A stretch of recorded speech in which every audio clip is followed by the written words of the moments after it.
La distraction, c'est la négligence. La distraction, c'est le manque de concentration. Parce qu'on est distrait, on n'est plus concentré. Dans le monde scientifique, on vous dira que non, c'est un problème qui est beaucoup plus scientifique.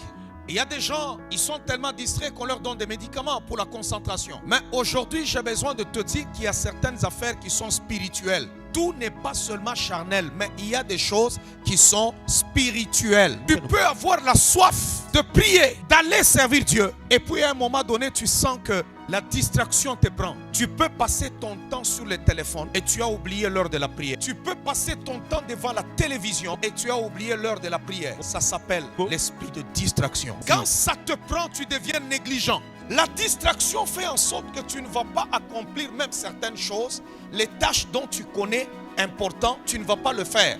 Il y en a d'autres qui ne réussissent pas à l'école, pas parce qu'ils ne sont pas intelligents, parce que tout simplement ils sont distraits. Aujourd'hui, le téléphone est déjà devenu un sujet de distraction. Si tu n'es pas discipliné, tu ne vas pas travailler. Surtout ceux-là qui ont des travails de bureau. Il faut une discipline.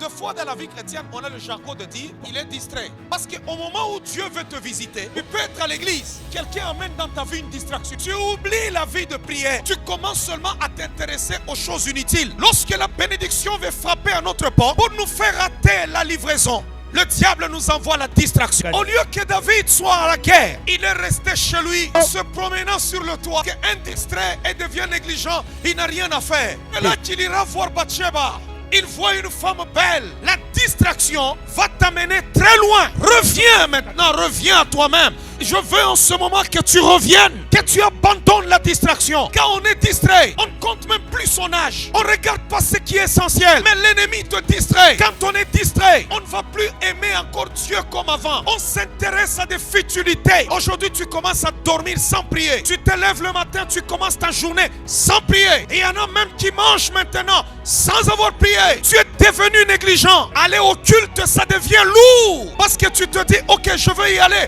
Mais quand tu regardes à la montre, tu te dis, ah, et le temps est déjà passé. Nos pensées doivent être tournées sur Dieu. Il doit être le premier en tout.